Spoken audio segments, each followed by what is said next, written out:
What is a bucket of love anyway?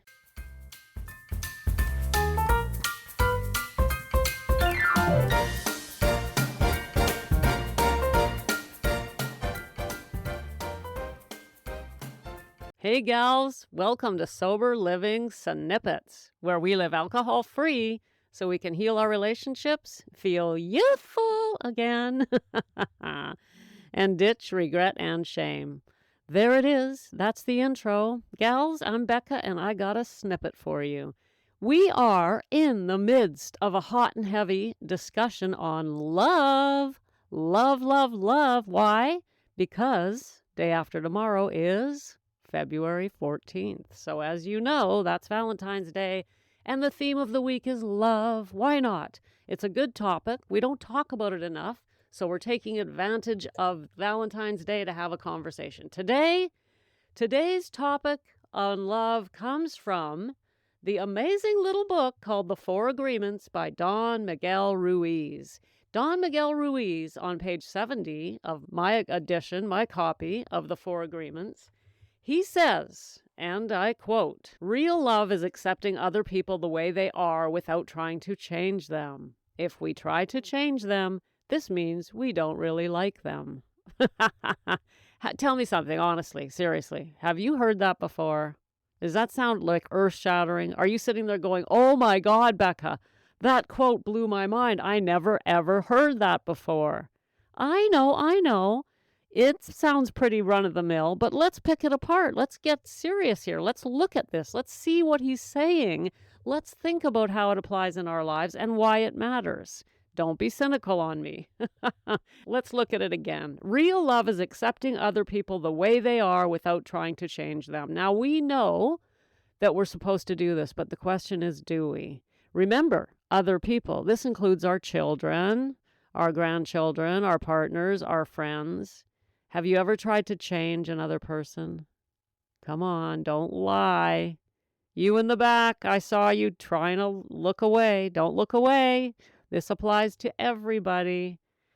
I think as we mature, I would hope we start to do this less and less, but especially when we were younger, didn't we? Didn't we get our guy, our partner in the house and think, if only they would do this, if only he would do that, if only they would do this?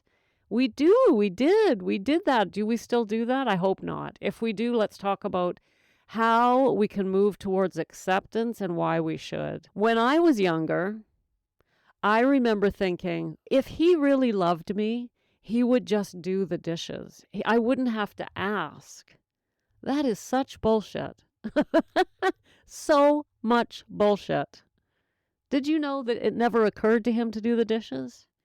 That's just an example, by the way. He's not a mind reader. He doesn't know that I would consider him doing the dishes a sign of love. How could he possibly know that? I'm trying to change him, which means, according to Don Miguel Ruiz, if we try to change them, this means we don't really like them. The interesting thing about this quote is that in the first sentence he says love, and in the second one like, which is kind of scary. Because we say we love them, and it turns out we don't even like them.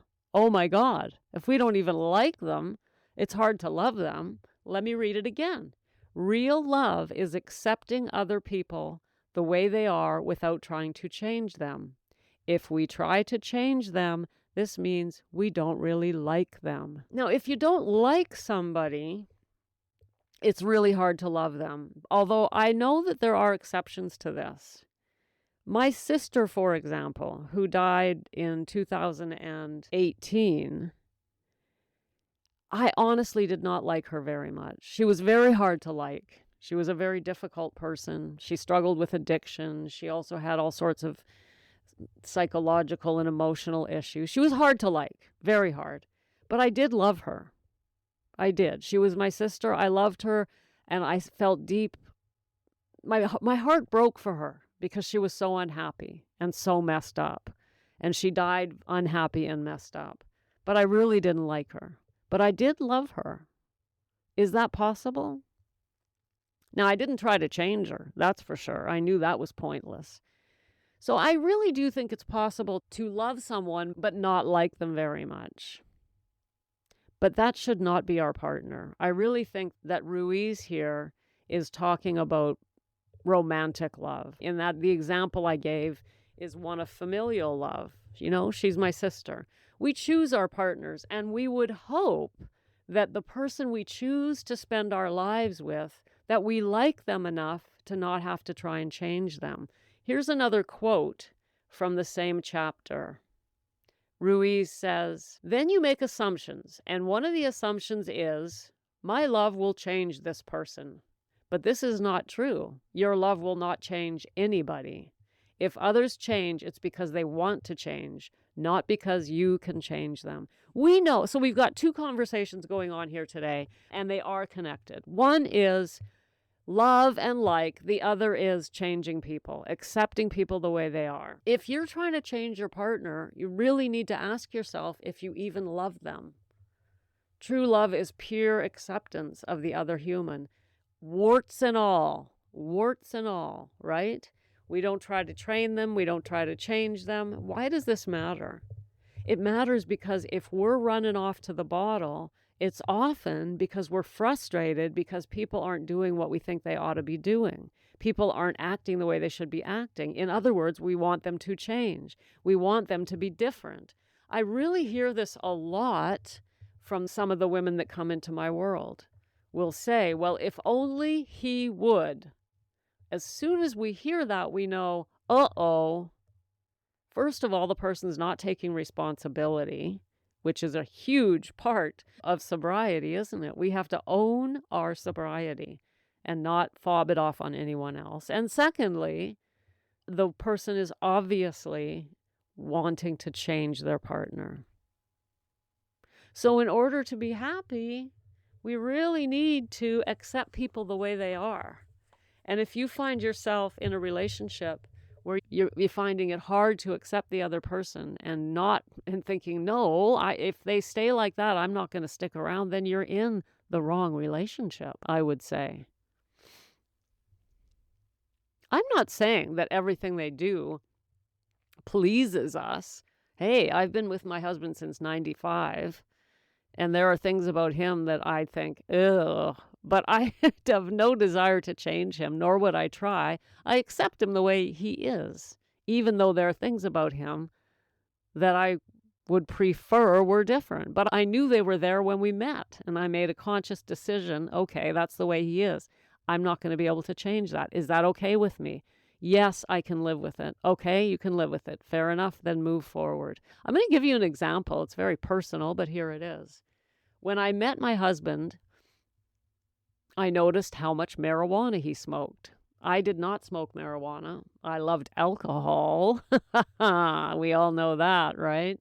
But I never smoked weed, and I don't like the smell of it. I don't really like the stuff at all. Don't particularly like being around it. And he smoked a lot of it. And we had been dating for a while, and I asked him one day, because our relationship was getting more serious and I realized that it could be long term. And so I asked him, is this a permanent thing? Do you think you'll ever quit smoking pot? And he didn't even hesitate. He said, no, it's permanent. I have no interest in quitting pot, ever. Now, of course, people change their minds, but I realized in that moment I had to make a decision. Either leave right then and there, this isn't going to work for me, I have to go, or accept the fact that he smokes a lot of weed.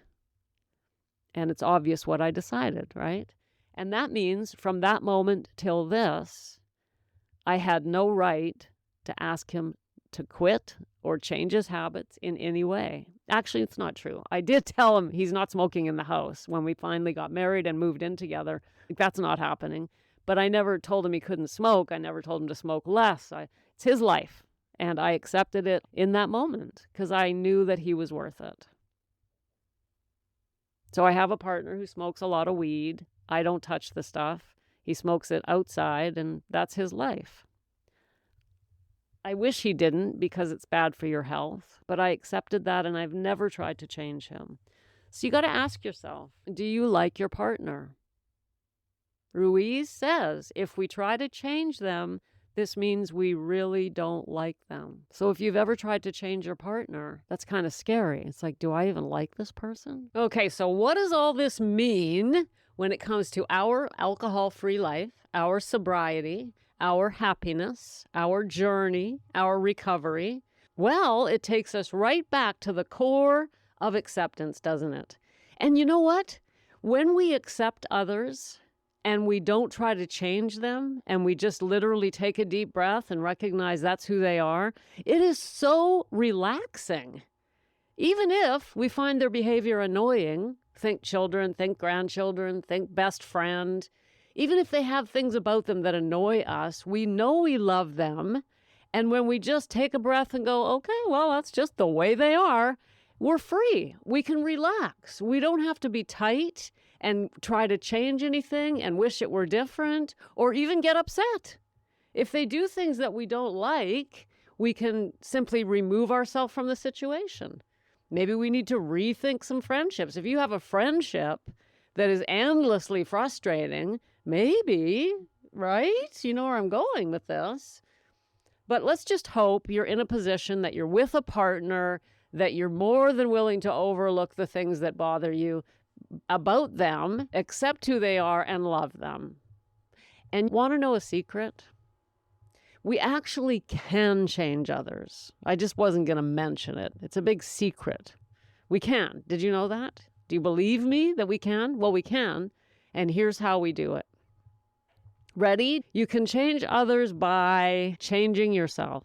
We really can change others by changing ourselves.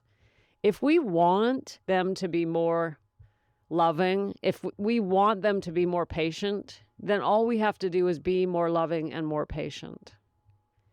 When we give up alcohol, it's very common for women in my world who I'm with and I'm seeing what happens to their life as they come into sobriety and into recovery. It's very common for their partners and others in their lives to start shifting and changing because they've changed.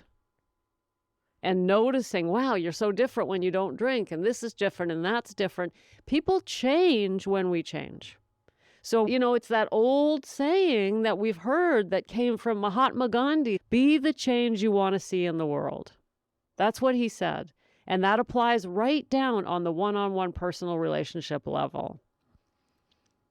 If we love somebody, we must accept them for who they are. But if we really do want something about them to change, then patiently, methodically, change yourself. Do your daily self-care. Go into your sacred space. Look after yourself. Do some real recovery and free your own heart from tightness. Free your own heart from lack of acceptance. And you will see the people around you magically changing without you doing anything at all to change them except looking after yourself. And that, I would argue, is powerful. Powerful love combined with self-love, which we talked about on Monday. So we've got self-love from Monday combined with this. That is powerful love for our beautiful Valentine's week. Tomorrow, we're going to talk more about love. Who else is there to love? Let's see. We could talk about our pets. Actually, there's probably something we could say to that. We'll see what comes up tomorrow. Meantime, don't forget, my dears, I'm sending you sober living love letters. All you have to do is shoot me your email address by using the link I put in the show notes, and I will send you sober living love letters. Not only that, but if you're ready for some real recovery, my calendar's in there too. You can book a call and I will get you unstuck, baby. Sending you what? Buckets of love. Real love, Valentine's love. Bye for now. Thanks for popping in. Be sure to come back tomorrow so we can keep your head on straight. Sending you buckets of love.